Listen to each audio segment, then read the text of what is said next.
Hi everyone, welcome back to my channel. I'm excited to be sharing my February 2025 reads with you as well as some journaling spreads.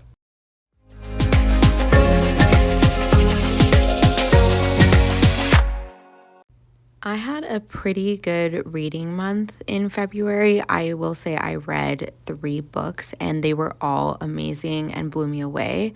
February is the month of love, of course, with Valentine's Day, but it's also my birth month. So I try to do an extra good job with my art, with how many books I consume, the quality of books I consume. So, really excited to go over that with you today. I chose a theme of February love letters for my monthly spread for my reading journal. I was inspired by someone's post on Pinterest, and I will try to link that in the description below. But I hopefully did a good job of rendering my version of love letters. To help draw out my spread for this month, I'm using probably the most widely known and utilized brush pen in the journaling community, and that is the Tombow Fudenoseke brush pen. And I'm so sorry if I pronounced that wrong. I am doing my best, but it's really, really the best pen I've used for this type of thin paper. I loved this theme idea because it felt kind of meta to me with the envelope, the paper, the writing, and I'm also drawing in a fountain pen just for fun, and it's hopefully going to turn out really good with the pinks and reds and purples that are going to be going on to help support this lovely theme. I definitely feel inspired by this to write some letters to people in my own life who would love just a kind note sent over to them. And I hope everyone had a wonderful February full of love, whether it's romantic or friendship or family love. Everyone deserves to feel the love.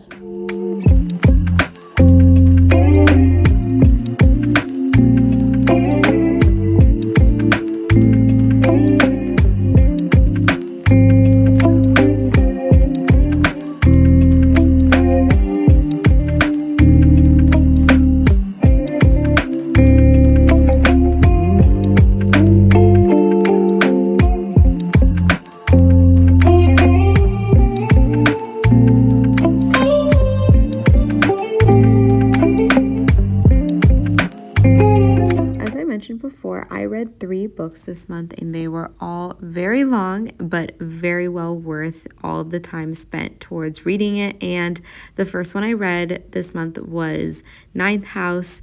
Ninth House is a debut adult book from Leigh Bardugo, who also made the Shadow and Bone series and Six of Crows series, if you're familiar with that. And Ninth House is very different from what she's made before. However, it is so much better in my opinion. The book follows Alex Stern, who is an incoming student at Yale, part of an organization called Lethe, otherwise known as the Ninth House.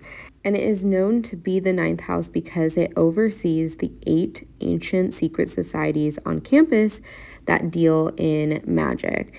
Now, Alex was selected to be part of the organization and was given a scholarship because of her unique ability to see ghosts, otherwise known as grays. She doesn't really know why she has this gift, but it does help her in her duties at Lethe.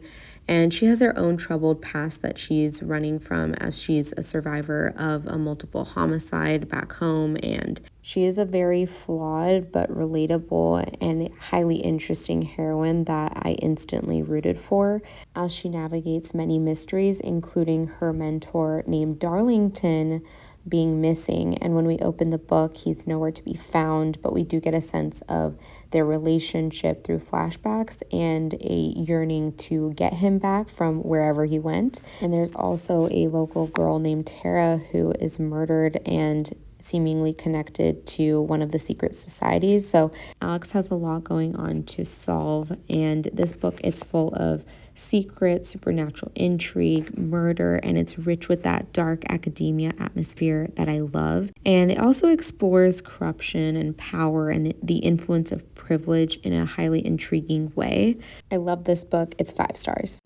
Next up, I read My Roommate is a Vampire, and this was such a fun, lighthearted debut novel from this author. It is a romance, and I'm so glad I read it because it was just so charming.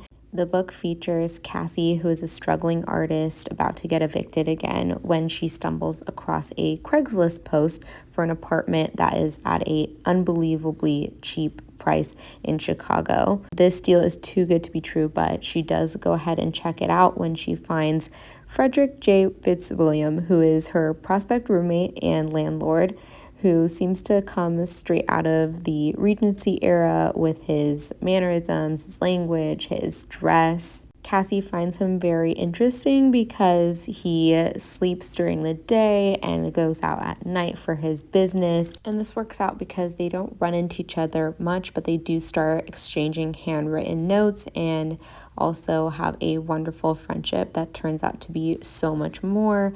However, Cassie does stumble across blood bags in the fridge one day, and things start to get strange. Frederick wants Cassie to live with him so that he can learn what it's like to be a human in the modern world and blend in because he's been asleep for a century.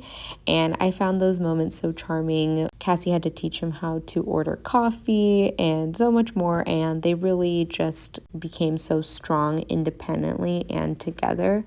And I found this book so swoony and as realistic as it could be with this type of premise, and absolutely hilarious. It is a 4.5-star book from me, and I highly recommend it. If you've read this book before, let me know what you think of it in the comments below. And we do have the last book that I've read in February, and that is The Paradise Problem by Christina Lauren. This book follows Anna Green and Liam Weston in their marriage of convenience romance. Anna was recently fired from her cashier job and is a struggling artist once again when Liam comes to find her for a favor. Liam is an heir to a big grocery store chain, and these two actually married each other nearly 5 years ago when they were at UCLA together to get subsidized housing. Liam didn't realize it before, but after they got married, it triggered some clause in his inheritance that he has to stay with her for 5 years in order to get the full inheritance, which Anna would get a part of to help her family. They find themselves thrust together to preserve the inheritance, and they must fake their marriage at a family wedding on a private island. And true feelings emerge as they exchange sharp banter and share intimacy, and they help each other navigate complex family dynamics and past experiences. Similar to the last book I read, this story was as realistic as it could be with the circumstances that it presents. I really like that this book had so many layers to it, including the romance, the family politics, and how they felt about money, especially wealth and the excess of it, which was really refreshing. However, I will say I wish there were more power plays happening in the family and with Liam. But overall, I gave it 4 stars because I thought it was an extremely well done book by Christina Lauren once again. And now I'm just going to go ahead and fill in the previous spreads with updates from this month, including filling in the books that I read. So this is my bookshelf, and I just put in the titles of the books that I read for the month. It's a fun way of keeping track of what books I read, but also the series and how far along I am. And I'm just going to fill in my book bingo, which I did read a book from more than one author, Christina Lauren's The Paradise Problem, and also from a debut author, from the author of My Roommate is a Vampire. And next up is my series tracker, which I did read the first book of the Alex Stern series, Ninth House, which also happens to be my favorite book of the month. Ninth House is such a great read. I highly recommend it if you're into mystery or horror or fantasy.